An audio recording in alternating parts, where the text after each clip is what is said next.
Okay, I don't know if you're going to be able to hear this audio, so I might have to record over it. But what we're going to do is we're going to prime this piece that we've been working on for the Battle MaCragge, and then talk about painting it. So join me through the journey.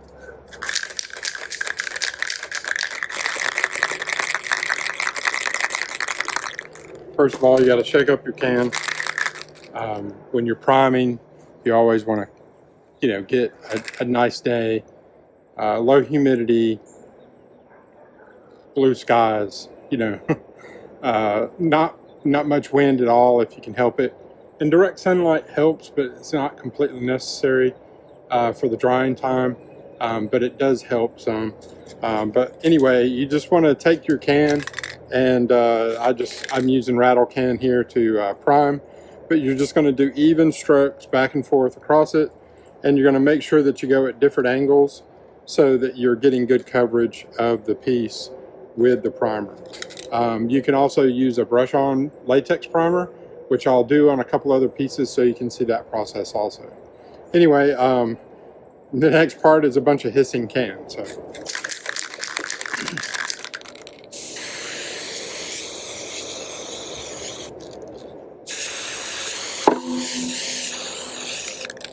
So you can see I'm doing really light coverage at the beginning because you don't want to do too much, let it build up. This can is almost done, so I'm hoping I get everything done that I need to.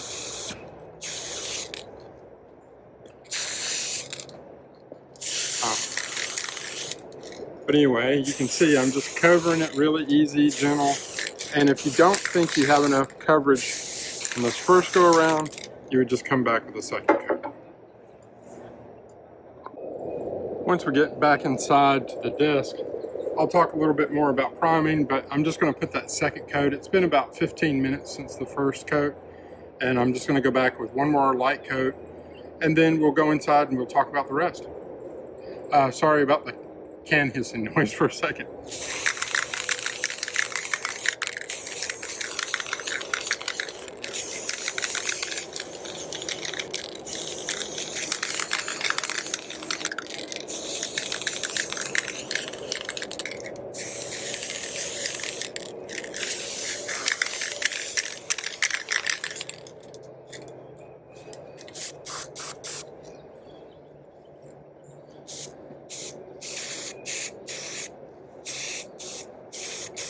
Trying to get inside the wreckage just a bit. Okay, that looks good.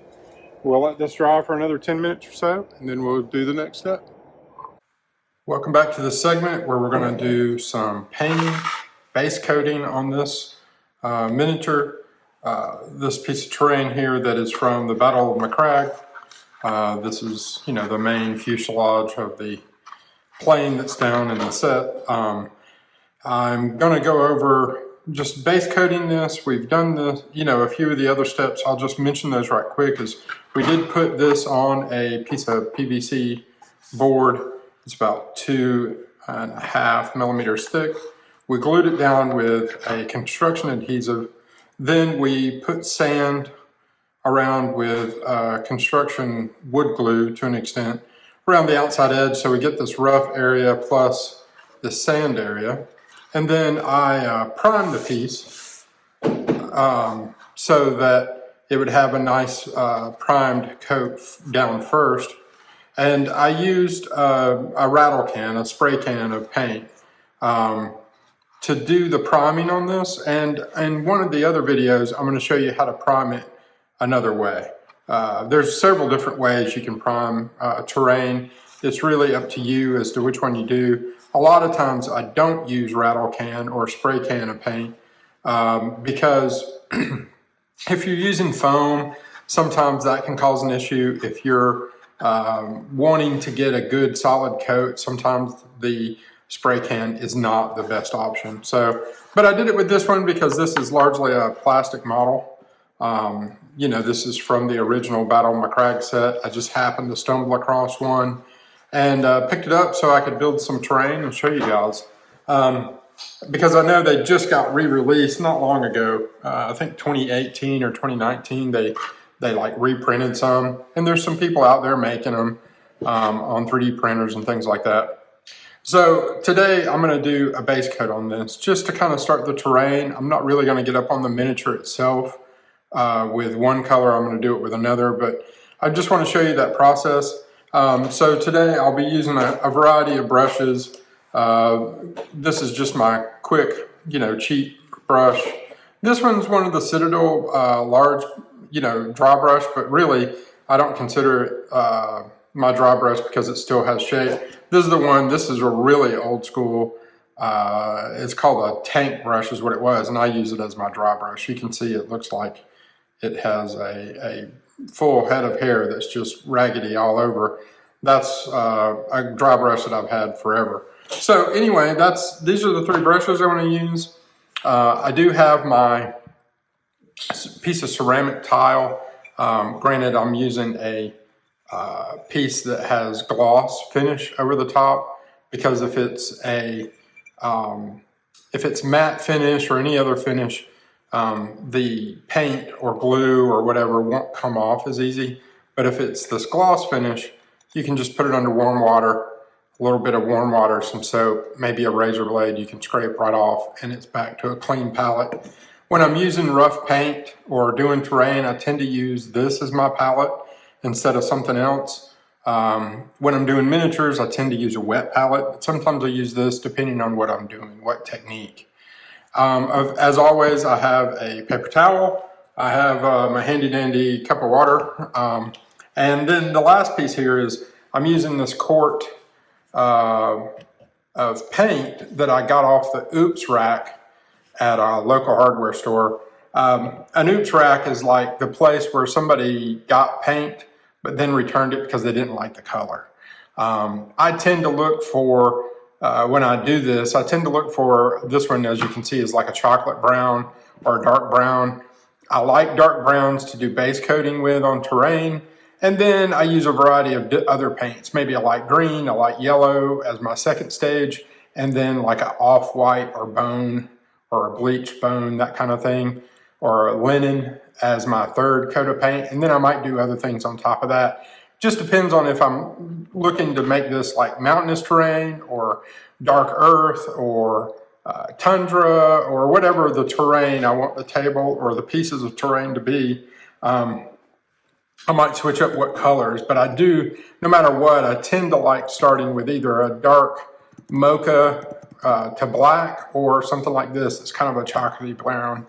And that's what I'm going to paint with now on the terrain piece, and then I'm going to use this dark blue on the miniature itself. So I'm just going to get into this. I've already shaken this can. If you're using, paint from especially a quart jug like this or a pint, it's good to always mix it or shake it up before you really start getting into it. I'm just going to thin it down just a little bit with water till I get the consistency I'm looking for. I just want it to be real spreadable when I get into it, and I might need a little bit more paint. So I'm going to dab out just a bit more here and just work with it until I get the consistency and the feel that I'm looking for, which is just real spreadable. It's almost there, a little bit more water. I don't want it so loose it's running everywhere, but I want it to go on nice.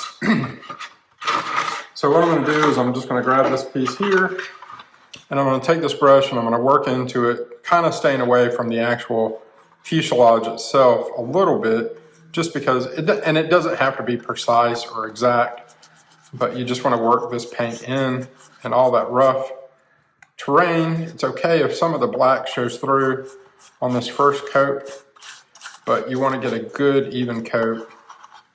I'm going to get back into here. As you can see, there's an inside to this. Most of it I want to be black, but I will add this brown in just to kind of give it a layer to its color. All right. Once again, it's just a little thick. It might have sat just a little bit long on that shelf when I picked it up. Shaking it and stirring it's fine, but from time to time you have to add water back in to really get it to the consistency so it'll spread easy in this really rough terrain. Like I said, almost watery, not quite, is what you're looking for, so that you get down in all the nooks and crannies of this rough terrain.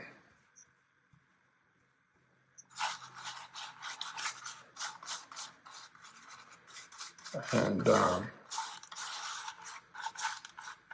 like I said, it's okay if some of the black pops out, but I like to get a good even coat.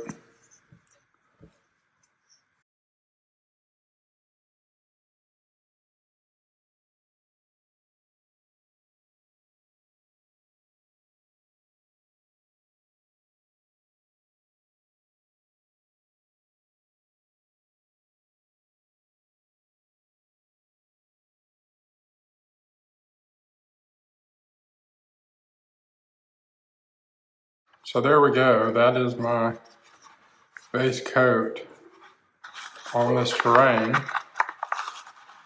And what I'm going to do is just kind of let that sit and dry. It should only take about 20 minutes.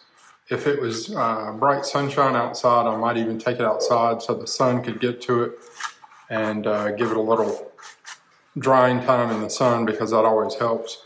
Sometimes you might want to wait till, you know, overnight or something like that. It just depends on how dry you need it for the next step and what the humidity is inside your house or the space that you're painting in. So in my area right now, it's raining outside, so it might take 20 or 30 minutes to really dry. But anyway, there you go. That's the step to get base coat on. You'll just want to really rinse this brush out, not only in this water, and get it good and clean back to white, but you'll also want to wash the brush with a little bit of soap and warm water to make sure it's good and clean and all the way cleaned out. All right, well, anyway, thanks for taking a moment to watch this, and we'll go on to the next bit. Okay, for the next step in this project, we're going to take the raw, you know, the unpainted, but, you know, we've done the sand and the rock on it. We're going to take this unpainted and we're going to prime it. Now, in the first video, I used spray paint or a rattle can to prime the actual miniature part, and then I did the terrain with latex paint. And on these, I'm just going to strictly use latex paint, just to kind of show you the different techniques that I've used to paint terrain and, you know, get it ready for the table. So I've got these 4 pieces that we're going to work on today. I'm just going to set them to the side here so I can pull them over one at a time. And we'll kind of talk about that I'm using this latex flat enamel paint. You know, it's a latex paint that I got off the Oops counter at a local hardware store. I probably paid less than $5 for this, you know, quart of paint, and I'm going to use it to prime the pieces, the plastic and the base. And then I'm also got my cup of water, you know, and everybody's favorite, the ceramic gloss finish tile and a paper towel. And of course, I'm using about a 1-inch brush to do this work today. The paint does have to be a certain consistency, and I am going to paint right out of the can some, but I will use the palette from time to time. But if the paint's the right consistency going on, you really don't have to thin it. If it's a little too thick, then I would put it on the palette, add water. But we're just going to brush this on and see how it goes. It looks like it's going to be okay, this consistency.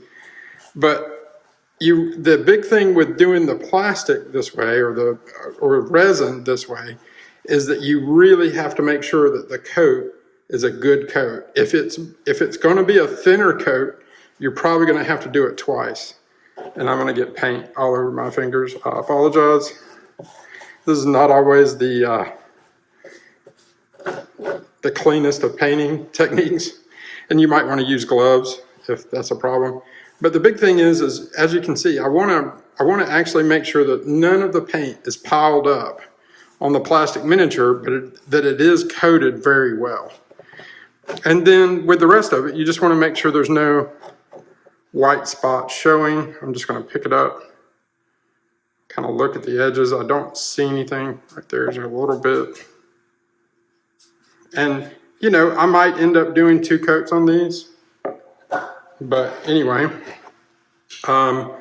like I said, you just want to make sure that this plastic material or resin or whatever the miniature is made out of for the terrain is really coated well. That's the biggest thing, because working back into it's going to be difficult. Not that you can't base coat twice, you know, 2 thin coats, we always hear it, right? But you just want to make sure that this is coated very well, but not detracting from the details on the miniature itself. And I'm gonna have to work to kind of get it out of that pocket there on the inside piece.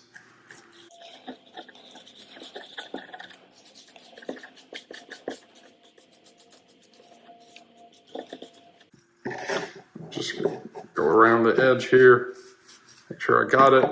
And then on this piece, I am gonna just try to brush back off just a little bit, anything that's too thick. You know, like down in there, I don't want that gooped in there if I can help it, but you have to coat it well. I just want to make sure those details still pop out on it. But I wanted to show you both these techniques instead of just using spray cans so that you could see the difference between the 2 techniques. I've done both, it works. Is it perfect? No. Many times, like I said, if it's plastic,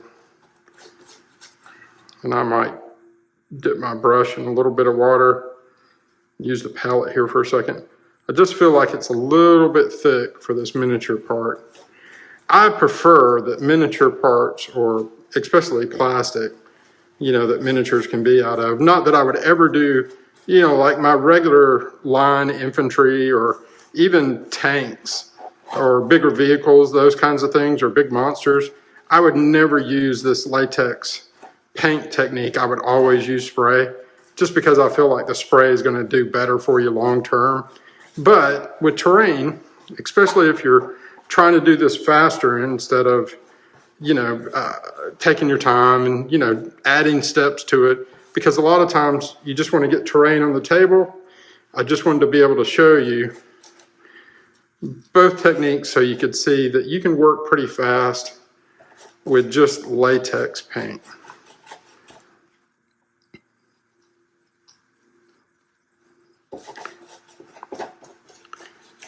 It is not that difficult, and you can see how fast this is going. And what I would do is I would paint this and let this dry, probably outside in the sunlight if I could help it. On a good clear day with low humidity, and it would dry up pretty fast.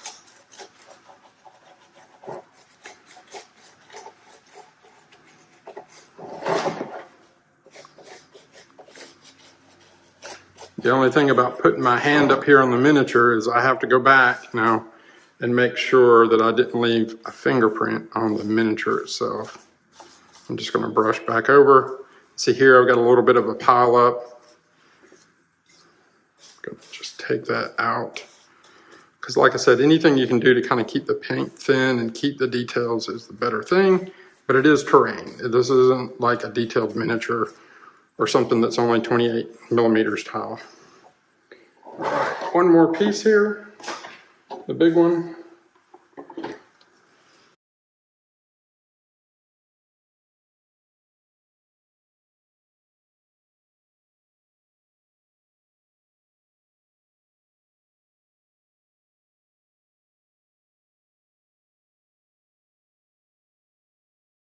Of course, the other thing about doing priming this way is, unlike using a spray can, this is just latex paint.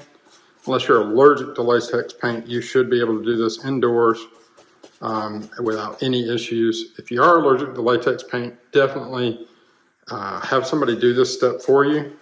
Or, you know, use protective gear, you know, respirator, whatever you might need to protect yourself and your skin. And I would definitely wear gloves if you're allergic to latex paint. And then the other thing is, of course, you can always use a, I don't ever use them. I have from time to time, but I don't personally enjoy it quite as much, but you can definitely do airbrushing to, you know, do this kind of work, and it works just as well also. The difference with the airbrush compared to doing it this way or with a spray can is, of course, you're having to use miniature paint, you know, because you're pushing a paint meant for the airbrush through the airbrush. And so you might have to do a little bit thinner coats or something, but I know terrain guys that just use airbrushes, like it, don't have any problems with it, and that's all they do. So don't be afraid to experiment with 2 or 3 different ways and find the way that works best for you and your terrain building. I'm just showing you what I typically do, so you get an idea of what you could do pretty easily and simply and cheaply without buying, you know, an airbrush rig. Not that they're very expensive these days. They're not very expensive at all. And you could probably do it in just about the same amount of time. Now, with the airbrush, of course, you are going to have overspray. You know, there's a couple of negatives, but it's not like it's awful. And I can see that this side over here is just a little bit thin. So I'm working back into that with a little bit thicker paint. I am going to just make sure I don't have any pile-ups of the paint here.